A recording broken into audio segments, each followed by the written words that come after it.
Okay, we had a great find with a box in the loft with all the bits and pieces.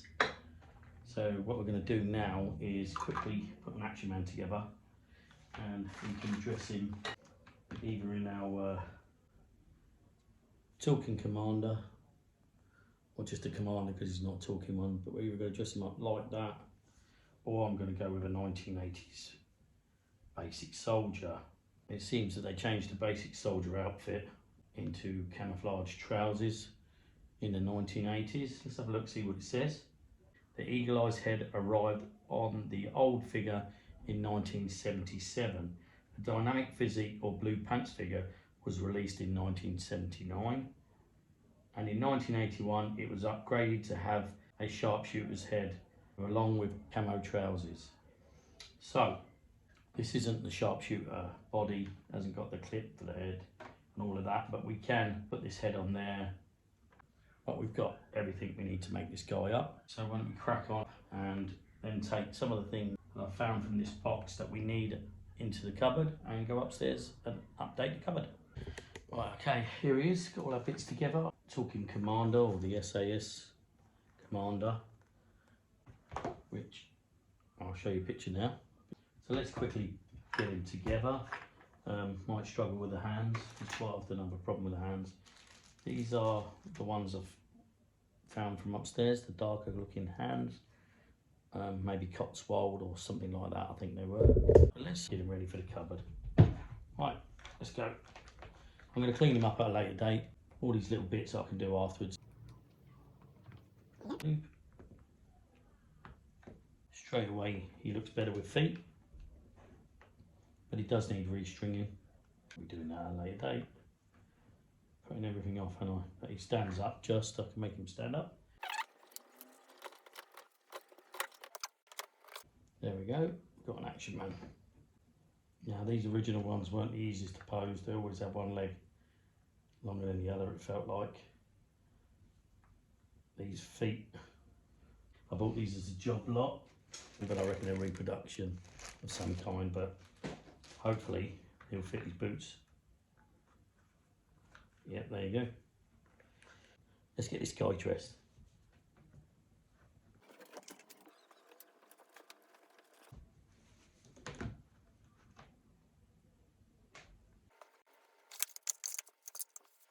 Okay, just quickly, I've got the more modern, which probably would have been the jumper he worn, and I've got the original style. This is more nylon, but I've got some problems that need addressing with the hem around the collar. So I'm debating whether to use this or just use the older one for now. I think I'll use the older one for now, and I will put this on him once I find cotton that matches the colour, and I'll sew it. I wish I had two of these now. We're going to go the officer route, and I'll endeavour to find some more trousers, and I'll put them together with a jumper, and we'll go basic soldier. Right, let's get him dressed up.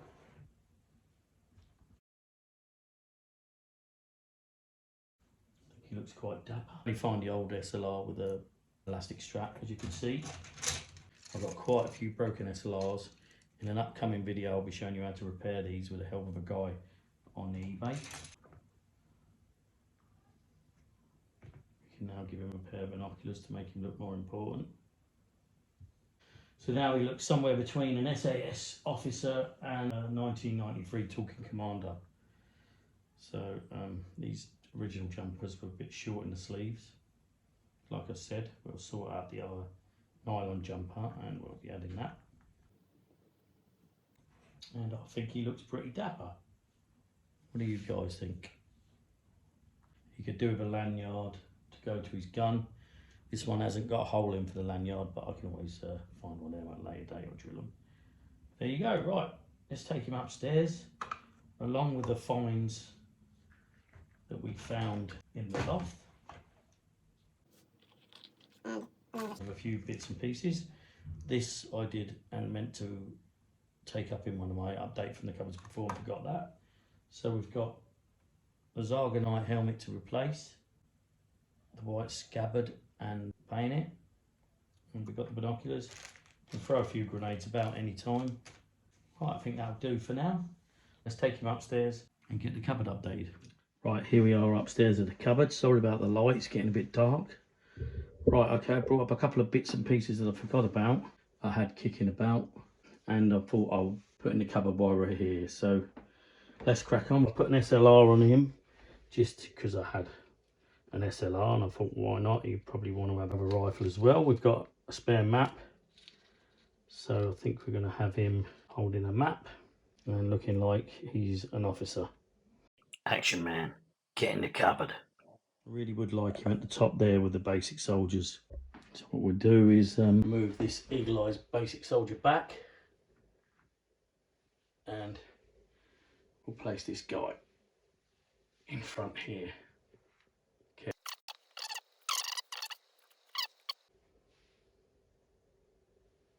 Basic soldier at the back hasn't got a gun. Maybe I'll give him the SLR now I'm thinking about it.